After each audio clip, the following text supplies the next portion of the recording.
நான் படிக்கும் போதே உடல் சிலிர்த்து விட்டேன். அது ஒரு சைக்காலஜி வகுப்பு. ஆசிரியர் வந்து, இன்னைக்கு நாம ஒரு கேம் விளையாட போறோம் என்று கூறிவிட்டு ஒரு பெண்ணை அழைத்து, இந்த போர்டில் உனக்கு முக்கியம் என்று தோன்றும் 30 பேர் பெயரை எழுதுங்கள் என்று பணித்தார். அந்த பெண்ணும் எழுதினார்.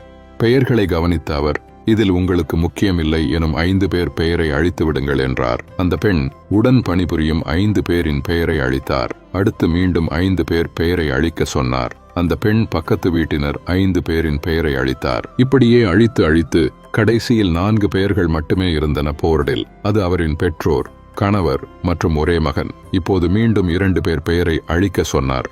இப்போதுதான் அங்கிருந்த அனைவரும் இங்கே நடப்பது வெறும் விளையாட்டு இல்லை என்பதை உணர்ந்தனர். வேறு வழியே இல்லாமல் அரை மனதுடன் அவளின் பெற்றோர் பெயரை அழித்தார் அந்த பெண். மீண்டும் ஒரு பெயரை அழிக்க சொன்னார் அந்த ஆசிரியர். அந்த பெண் அழுது கொண்டே நடுங்கும் கரங்களுடன் மிகுந்த வேதனையுடன் அவரது மகனின் பெயரை அழித்துவிட்டு கதறிவிட்டார். ஆசிரியர் அவரை அவரது இருக்கைக்கு போகச் சொல்லிவிட்டு, ஏன் உங்கள் கணவர் பெயரை தேர்ந்தெடுத்தீர்கள்? உங்கள் பெற்றோர்தானே உங்களை பெற்று வளர்த்து ஆளாக்கினர். உங்கள் மகன்தானே உங்களுக்கு தாய்மை அளித்தான். பின் ஏன் என்று கேட்டார். முழு அரங்கமும் ஆவலுடன் அவள் அளிக்கப் போகும் பதிலுக்காக காத்திருந்தது. அதற்கு அந்த பெண், இருக்கலாம். என் பெற்றோர் எனக்கு முன்னமே இறந்துவிட வாய்ப்புள்ளது. என் மகன் படிப்பிற்காகவும் அவனது வாழ்க்கைக்காகவும் என்னை பிரிந்துவிட நேரலாம். ஆனால் எப்போதும் என் கூட இருந்து தனது வாழ்க்கை முழுமையும் எனக்காக அர்ப்பணிப்பவர் என் கணவர் மட்டுமே.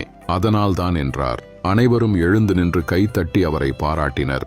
இதுதானே உண்மை. உங்கள் வாழ்க்கை துணையை எப்போதும் அன்புடனும் மரியாதையுடனும் நடத்த தவறாதீர்கள். அதன் பொருட்டே இறைவன் உங்களை இணைத்திருக்கிறான் என்பதை உணருங்கள். நண்பர்களே, இது மனைவிக்கு மட்டுமில்லை, கணவர்களுக்கும் பொருந்தும்.